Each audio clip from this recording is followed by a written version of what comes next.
Hello friends and dear students, आज हम आपके लिए लेकर के आए हैं diploma in pharmacy second year के subject hospital and clinical pharmacy का मॉडल क्वेश्चन पेपर नंबर 1, जो कि as per latest pharmacy council of India syllabus और लेटेस्ट एग्जामिनेशन पैटर्न ER 2020 के ऊपर बेस्ड है। यानी आप भारतवर्ष के किसी भी यूनिवर्सिटी, किसी भी कॉलेज, किसी भी बोर्ड में पढ़ रहे हों, इस वर्ष जो आपका diploma in pharmacy second year का एग्जाम होगा उसमें कुछ इसी प्रकार का, इसी पैटर्न पर क्वेश्चन पेपर आपको देखने को मिल सकता है।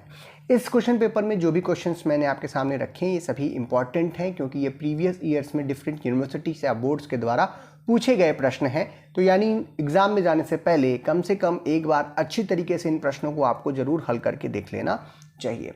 एक और चीज़ है कि अगर आपकी स्टडी पूरी हो चुकी हो तो आप इस मॉडल क्वेश्चन पेपर को एग्जामिनेशन की सेटिंग में 3 घंटे के अंदर हल करके देखिए क्या आप कितने मार्क्स जो है ला पा रहे हैं, तो इससे आपकी तैयारी भी बेहतर होगी।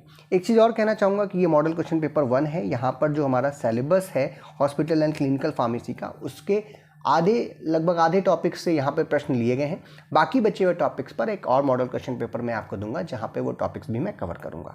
मैं हूँ डॉक्टर प्रजन्य शुक्ला। चलिए शुरू करते हैं। तो जो हमारा पैटर्न है एग्जामिनेशन का, इस सब्जेक्ट का या हर सब्जेक्ट का, उसमें हमें 3 आवर्स में पेपर को सॉल्व करना होता है और टोटल 80 मार्क्स का ये पेपर होता है, जिसे हम 3 सेक्शंस में बांटते हैं, पार्ट ए, पार्ट बी और पार्ट सी।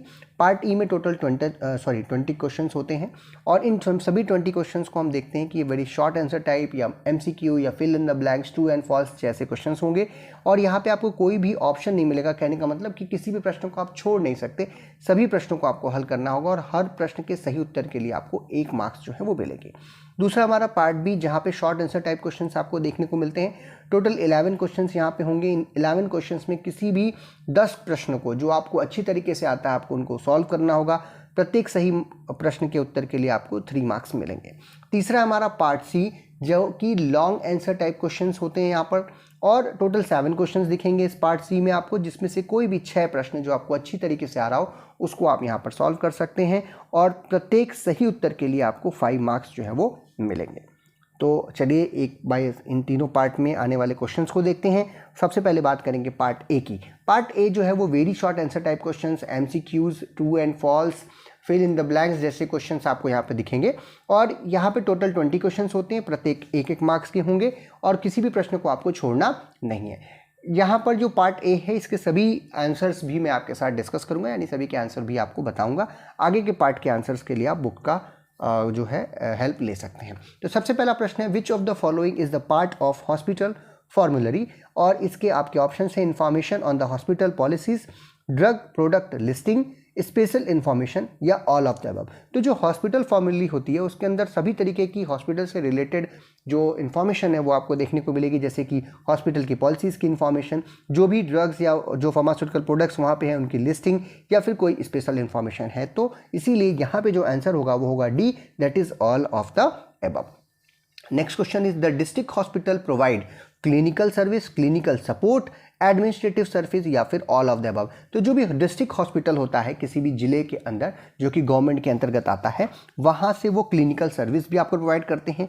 किसी तरीके का क्लिनिकल सपोर्ट चाहिए पेशेंट्स को तो वो भी प्रोवाइड करते हैं। साथ ही साथ वो एडमिनिस्ट्रेटिव सर्विसेज के लिए भी होता है, क्योंकि वहाँ पर बैठे हुए जो मेडिकल ऑफिसर्स हैं वो पूरे ज़िले में मेडिकल से रिलेटेड या आपके हेल्थ से रिलेटेड जो कार्यक्रम्स होते हैं उनका संचालन भी करते हैं। इसीलिए यहाँ भी आंसर होगा ऑल ऑफ द अबव, क्योंकि ये सभी काम डिस्ट्रिक्ट हॉस्पिटल जो है वो करती है। PTC include, what is PTC? PTC का फुल फॉर्म होता है हमारा pharmacy and therapeutic committees. Pharmacy, P for pharmacy, T for therapeutic, C for committees, PTC। इसमें जो है क्या चीज़ आपको देखने को मिलती है, जब कमेटी बनती है तो वहाँ पे कौन कौन लोग होते हैं। तो आपके ऑप्शन से फिजिशियन, फार्मासिस्ट, पेशेंट या फिर ओनली A एंड B। तो जो PTC होती है उसमें फिजिशियंस होते हैं, यानी कि जो हॉस्पिटल्स के डॉक्टर होंगे वो, और साथ ही साथ जो फार्मासिस्ट हैं, इन्हीं दोनों का मेन उसमें योगदान होता है। पेशेंट्स को उसमें इन्वॉल्व नहीं किया जाता है, क्योंकि पेशेंट्स के लिए ही इस कमेटी का फॉर्मेशन किया जा रहा है। इसलिए यहाँ पर जो आंसर होगा वो होगा डी, क्योंकि यहाँ पर A और B दोनों जो है वो PTC में इंक्लूड होते हैं। तो आपका आंसर हो जाएगा D. Next is hospital pharmacy has, hospital pharmacy के हॉस्पिटल फार्मासिस्ट हैज़, जो हॉस्पिटल फार्मासिस्ट होता है उसके पास कौन कौन सी एबिलिटी जो है वो होनी चाहिए, यानी उसके अंदर कौन कौन सी क्या नाम है क्वालिटीज़ होनी चाहिए। आपके ऑप्शन है administrative ability, technical availability, academic availability या ऑल ऑफ द अबव। तो जो भी हॉस्पिटल में फार्मेसी कर रहा है तो उसके अंडर में काफ़ी सारे लोग और भी काम करते हैं, आसपास के लोग भी काम करते हैं, उनके साथ उनको मिलकर काम करना होता है। तो इसीलिए उसके अंदर एडमिनिस्ट्रेटिव अवेलेबिलिटी तो होनी चाहिए। साथ ही साथ उसके अंदर टेक्निकल अवेलेबिलिटी भी होनी चाहिए, क्योंकि कंप्यूटर्स भी चलाने हैं या जो भी सॉफ्टवेयर्स हैं उनका भी सही तरीके से यूज़ अप करना है। हॉस्पिटल में बाकी जो और मशीनें हैं और भी जो सॉफ्टवेयर्स हैं, जो भी टेक्निकल चीज़ें हैं, उनका भी नॉलेज उसको होना चाहिए। साथ ही साथ उसके अंदर एकेडमिक एबिलिटी होनी चाहिए, तभी वो डॉक्टर्स के साथ, नर्सेस के साथ मिल करके अच्छे तरीके से काम कर सकता है। साथ ही साथ अपनी जो फील्ड की नॉलेज है, फार्मेसी फील्ड की जो नॉलेज है, उसकी भी उसको पूरी तरीके से जानकारी होनी चाहिए। तो इसीलिए यहाँ पे भी जो आंसर होगा, यानी कि ये तीनों चीज़ें उसके अंदर होनी चाहिए, तो आंसर होगा हमारा D, that is all of the above. Next question is, ये सारे प्रश्न इस तरीके के हैं कि आप एक ही प्रश्न कई सारे प्रश्नों के उत्तर तैयार कर सकते हैं। जानबूझ करके इस तरीके के प्रश्न मैंने यहाँ पे डाले हैं। Next is substantial patient care and financial benefits can be greatly increase by using. जो पेशेंट केयर है या फिर जो फाइनेंशियल बेनिफिट्स हैं किसी भी सेटिंग का, किसी हॉस्पिटल्स का, वो किस तरीके की ड्रग्स को ज़्यादातर यूज़ करने से बढ़ाया जा सकता है। तो आपके ऑप्शंस हैं सब standard drugs, generic drugs, branded drugs या फिर मिस ब्रांडेड ड्रग्स।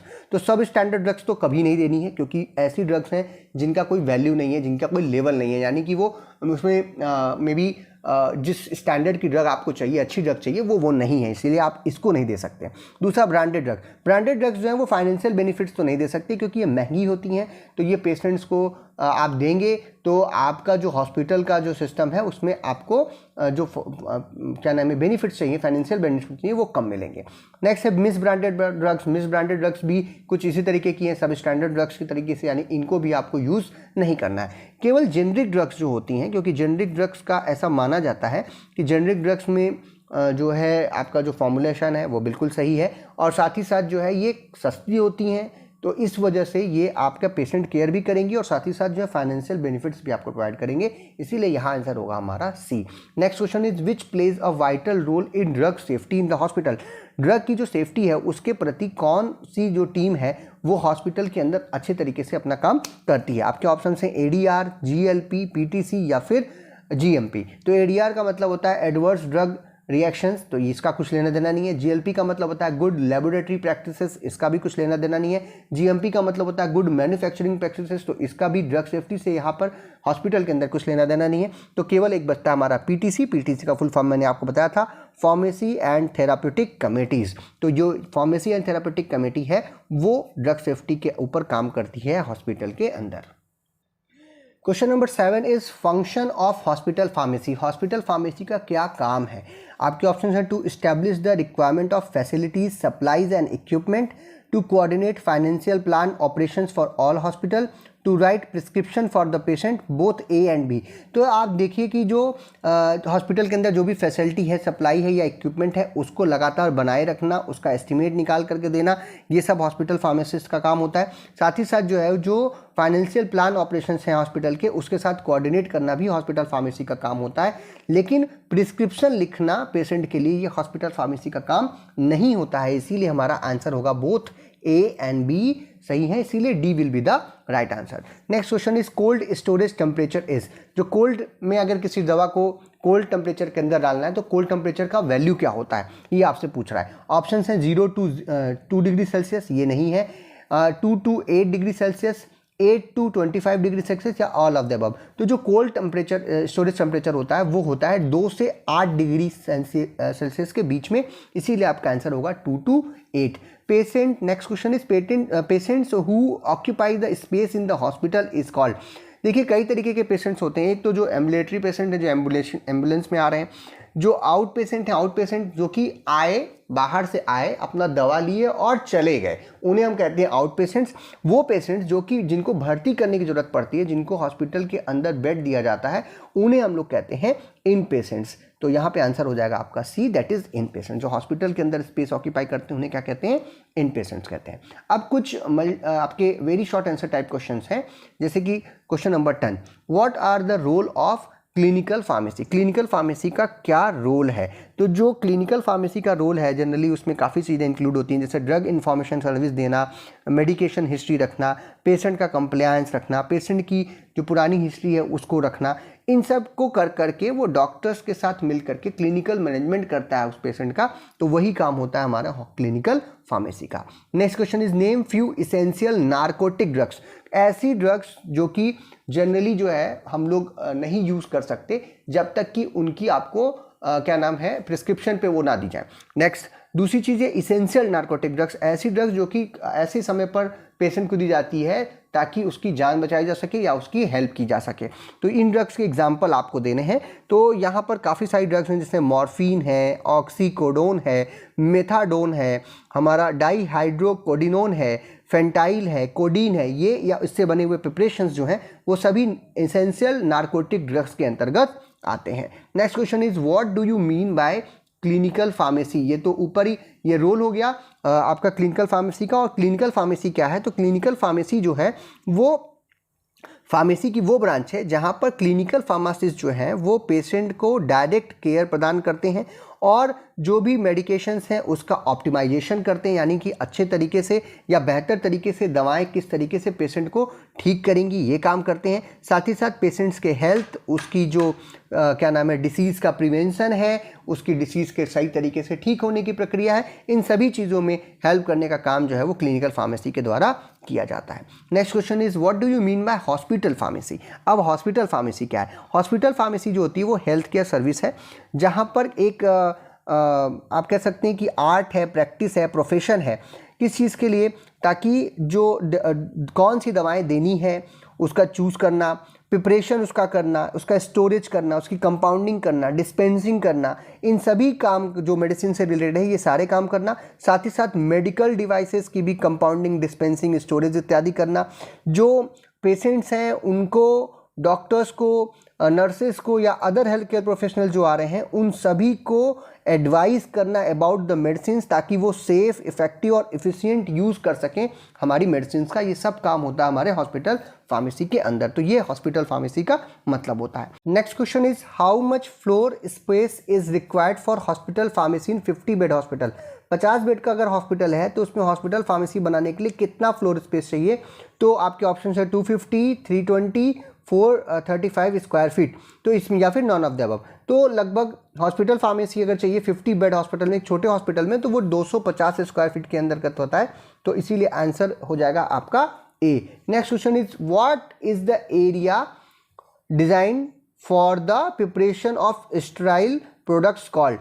कौन सा एरिया होता है हॉस्पिटल के अंदर जहां पे स्टेराइल प्रोडक्ट का फॉर्मेशन किया जाता है या उसका प्रिपरेशन किया जाता है। आपके ऑप्शंस हैं क्लीन रूम, फॉर्म्युलरी, इन पेशेंट फार्मेसी या फिर आउट पेशेंट फार्मेसी।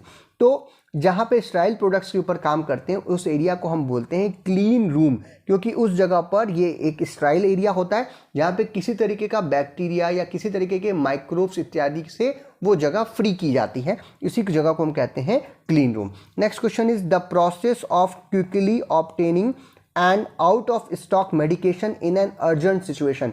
कोई अर्जेंट सिचुएशन हॉस्पिटल के अंदर और वो मेडिकेशन आउट ऑफ स्टॉक हो चुकी है तो उसको किस तरीके से प्रोसेस किया जाए ताकि जल्द से जल्द वो आपके पास पहुंच जाए। आपके ऑप्शंस हैं bulk, compounding log, code card, final filter या फिर इमरजेंसी ड्रग प्रोक्योरमेंट। तो अर्जेंट सिचुएशन में मेडिकेशंस को, आउट ऑफ स्टॉक मेडिकेशन को हॉस्पिटल तक या हॉस्पिटल फार्मेसी के अंतर्गत लाने के लिए जो प्रक्रिया है उसे हम कहते हैं इमरजेंसी ड्रग प्रोक्योरमेंट। इसीलिए आंसर आपका हो जाएगा D. Next question is the need of the hospital pharmacy system is increasing now a days because of. आजकल हॉस्पिटल फार्मेसी सिस्टम जो है उसका बहुत तेज़ी से इंक्रीमेंट हो रहा है, बहुत तेज़ी से लोगों को इसकी ज़रूरत पड़ रही है, हॉस्पिटल्स को इसकी ज़रूरत पड़ रही है। तो ऐसा क्यों है। आपके ऑप्शंस हैं increase in number of new drugs in the market, increase influence of advertising, competition in the marketing practice या फिर ऑल ऑफ द अबव। तो ये सभी जो कारण हैं वो ज़रूरी हैं हॉस्पिटल फार्मेसी सिस्टम के बढ़ोतरी के लिए, उसके नीड के लिए। इसीलिए आपका आंसर हो जाएगा D, that is all of the above. Next question is unit dose dispensing system is use for out patients, in patients, both A and B या फिर नन। तो आपने जब बड़े या अच्छे हॉस्पिटल्स में आप जाते हैं तो आप देखते हैं जो इन पेशेंट्स होते हैं यानी कि जो भर्ती हैं पेशेंट्स, उनको दवा जो है खिलाने के लिए नर्सेज आती हैं और उनका एक मतलब एक टाइम के सभी दवा का डोज, जैसे मान लीजिए सुबह की दवा उनको लेनी है तो उनके सभी टैबलेट्स एक एक काट करके उनको दी जाती है, यानी एक टैबलेट दी जाएगी पर्टिकुलर मेडिसिन की। ताकि वो आसान से उसको ले सकें। तो इसी को बोलते हैं यूनिट डोज डिस्पेंसिंग सिस्टम, जो कि इन पेशेंट्स के लिए होता है। बाहर के पेशेंट्स के लिए नहीं कर सकते कि आप एक एक डोज का पैकेट बना के उसको दे रहे हैं, ये सुबह खा लेना है, ये शाम को खा लेना है, दोपहर में खा लेना है, ऐसा नहीं करते। वहाँ पे आप पत्ते देते हैं, यानी कि पूरा का पूरा आप एक जो है स्ट्रिप उसकी दवा की दे देंगे। लेकिन यूनिट डोज डिस्पेंसिंग सिस्टम में जितनी दवाएं उसको खिलानी है उन सभी का एक एक डोज, कितनी डोज लेनी है वो उसके हिसाब से तैयार करके दिया जाता है। तो ये हॉस्पिटल के अंदर होता है, इसीलिए यहाँ पे होगा inpatients. Next question is ICU stands for. ICU का फुल फॉर्म क्या होता है? Intensive colony unit, intensive care unit, international care unit या फिर इंटेंसिव कलर यूनिट। तो जिस पेशेंट को बहुत ज़्यादा ध्यान देने की जरूरत पड़ती है, जो कि क्रिटिकल कंडीशन में होता है, उसको हम लोग आईसीयू के अंदर रखते हैं और इसका मतलब होता है इंटेंसिव केयर यूनिट, जिसके ऊपर बहुत ज़्यादा ध्यान दिया जाता है उस पेशेंट के ऊपर। तो ये B will be the right answer. Next question is for 100 bed hospital the required number of pharmacist are. As per drug and cosmetic act जो है, जो रूल्स हैं उसमें आपको दिखता है अंडर सेक्शन एम के अंदर, जो हम लोग एरिया की बात कर रहे थे क्वेश्चन में आपने देखा था, वैसे ही फार्मासिस्ट के बारे में भी बात करते हैं। तो अगर 50 बेड का हॉस्पिटल है तो 3 फार्मासिस्ट चाहिए, 100 बेड का हॉस्पिटल है तो 5 फार्मासिस्ट चाहिए होता है, तो यहाँ पे तो 5 हो जाएगा आपका आंसर।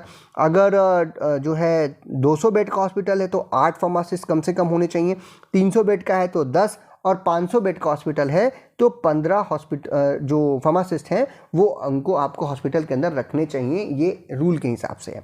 साथ ही साथ अगर बड़े हॉस्पिटल्स हैं तो हर मतलब वहाँ पे अब बेड की बात नहीं हो रही, बहुत बड़ा हॉस्पिटल है, 1000, 2000, 3000 लोग एक साथ एक हॉस्पिटल में रह सकते हैं, तो प्रत्येक 133 पेशेंट्स पे, यानी प्रत्येक 133 बेड के ऊपर एक फार्मासिस्ट की पोस्ट होती है। इस हिसाब से कैलकुलेट करके टोटल फार्मासिस्ट जो हैं उस हॉस्पिटल को मिलेंगे। लेकिन आपके प्रश्न में 100 बेड का पूछ रहा है, तो एज पर रूल यहाँ पर 5 फार्मासिस्ट जो है वो रहने चाहिए। नेक्स्ट इज पार्ट बी, जहाँ पे very short answer type questions आपको मिलेंगे। ब्रीफ में आपको आंसर करना होता है, जितना पूछा जा रहा है उतना ही आंसर कीजिए। और ये सभी जो प्रश्न आपको मिलेंगे वो 3 मार्क्स के होंगे और इसमें टोटल 11 क्वेश्चंस होंगे, जिसमें से 10 जो भी आपको अच्छे तरीके से आ रहे हो उनको आपको सॉल्व करना होगा। आइए इन क्वेश्चंस को देख लेते हैं। इसके आंसर के लिए आप किताबों की मदद ले सकते हैं, अपने टीचर्स की मदद ले सकते हैं, या फिर जो भी आपके क्लास नोट्स हैं, लेक्चर नोट्स हैं, वहाँ से आप इनके आंसर जरूर नोट डाउन कर लीजिएगा। यहाँ पे मैं सिर्फ क्वेश्चंस बता रहा हूँ। तो हमारा पहला प्रश्न है इस पार्ट बी में, that is what are the objectives of hospital pharmacy. Hospital pharmacy क्या होता है, उसका ऑब्जेक्टिव क्या है। दूसरा है what are the roles and responsibility of a hospital pharmacist. Hospital pharmacist की रोल और रिस्पॉन्सिबिलिटी क्या होती है। तीसरा क्वेश्चन है give the classification of hospitals and function of hospital.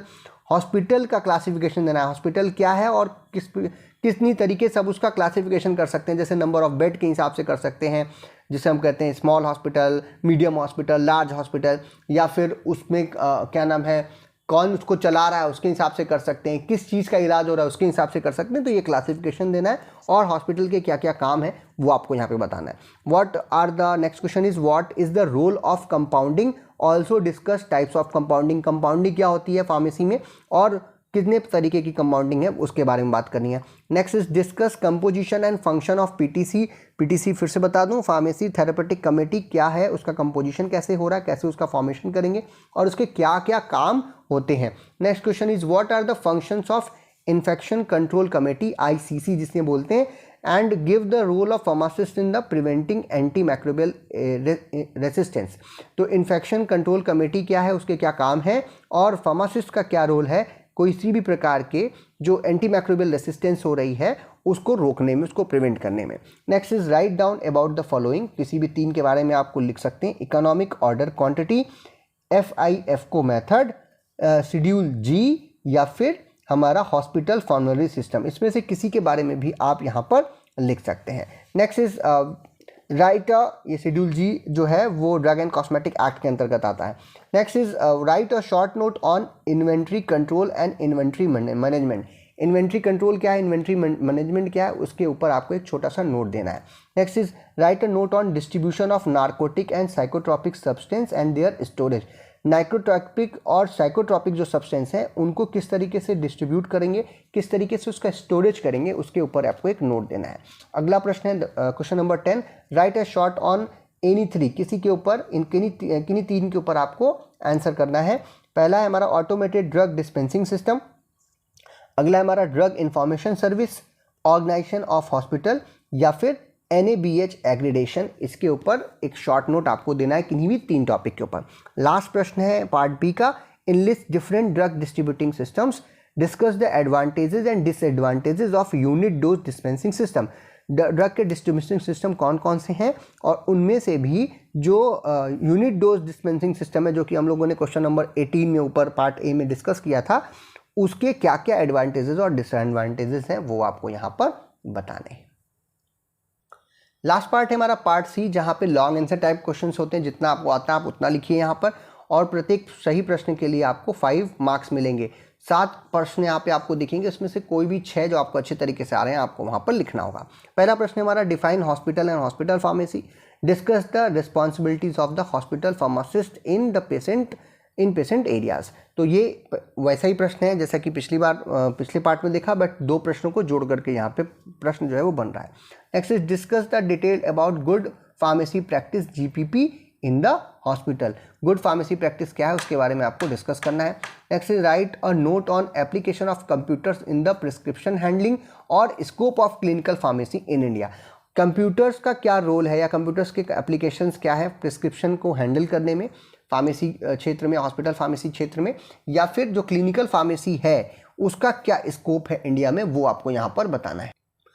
अगला प्रश्न है, discuss storage, dispensing and disposal of radio pharmaceuticals. Radio pharmaceuticals क्या है, उनका किस प्रकार से स्टोरेज किया जाता है, उनकी डिस्पेंसिंग किस तरीके से आती है, और अगर उनका डिस्पोजल करना है तो किस तरीके से किया जाएगा, उसके बारे में यहाँ पे आपको डिस्कस करना है। नेक्स्ट प्रश्न is what are the objectives, composition and functions of pharmacy and therapeutics committee. जो हम लोग जो TC बार बार बोल रहे हैं, उस PTC, ये जो शॉर्ट फॉर्म में PTC होते हैं, इसके ऑब्जेक्टिव्स क्या हैं, इसको किस प्रकार से फॉर्मेशन किया जाता है और इसके क्या काम है, वो आपको यहाँ पर बताना है।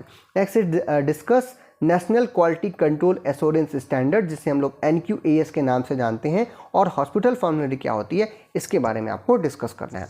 लास्ट प्रश्न जो है वो है give a note on procedures of drug purchase and drug distribution. Drug को किस प्रकार से परचेज की जा रही है हॉस्पिटल फार्मेसी के अंदर और किस तरीके से ड्रग का डिस्ट्रीब्यूशन होगा, इसके ऊपर आपको एक नोट देना है। तो ये था आज का हमारा model question paper of hospital and clinical pharmacy, जो कि एक ऐसा सब्जेक्ट है जो कि पहले से ही है, लेकिन कुछ टॉपिक्स इसमें बदले गए हैं, कुछ टॉपिक्स और ऐड किए गए हैं, तो इसीलिए कई सारे प्रश्न ऐसे हैं जो पिछले एग्जाम्स में पूछे गए हैं, उन्हीं प्रश्नों को यहाँ पर रखा है, और कुछ जो नए टॉपिक जुड़े हैं उनके भी प्रश्न यहाँ पे रखे हैं जो पॉसिबल प्रश्न है। तो ये सभी इंपॉर्टेंट प्रश्न हैं, आपको इनको जरूर एग्जाम से पहले ज़रूर तैयार कर लेना चाहिए। और ध्यान दीजिएगा कि जो पार्ट ए है उसके में तो बहुत सारे प्रश्न बन सकते हैं, तो ये ज़रूरी नहीं कि वो यही प्रश्न आपको पेपर में मिले, लेकिन इस तरीके के प्रश्न आपको मिल सकते हैं। पार्ट बी और पार्ट सी जो है हमारा, वहाँ से आपको काफ़ी प्रश्न पेपर में ज़रूर मिलेंगे, क्योंकि ये सभी इंपॉर्टेंट प्रश्न हैं। तो आपको ये वीडियो अगर पसंद आया तो इसे लाइक कीजिए, अपने फ्रेंड्स में शेयर कीजिए, चैनल पर नए हो तो चैनल को सब्सक्राइब कीजिए, ताकि जो और वीडियोज़ हैं वो आपको आता रहे और आपको मिलता रहे। हाँ, एक चीज़ और कहूँगा कि आपके और सब्जेक्ट्स के model question paper diploma second year के, जिसमें फार्माकोलॉजी है, आपका बायोकेमिस्ट्री था, आपका फार्माकोथेरापेटिक्स है, और जूरिस्प्रूडेंस है, फार्मेसी लॉ एंड प्रैक्टिस, इन सभी का जो पेपर है वो पहले ही अपलोड मैंने किया हुआ है, उसके लिंक आपको डिस्क्रिप्शन में मिल जाएंगे। बाकी इसका जो PDF का लिंक है वो भी आपको डिस्क्रिप्शन में मिल जाएगा। बाकी और जो सब्जेक्ट्स आते जाएंगे वो भी हम धीरे धीरे अपडेट करते रहेंगे, और भी पेपर्स के साथ। Diploma in pharmacy first year के जो बच्चे हैं उनका भी मॉडल क्वेश्चन पेपर पहले से ही अपलोडेड है। तो आपको वीडियो देखने के लिए बहुत बहुत धन्यवाद।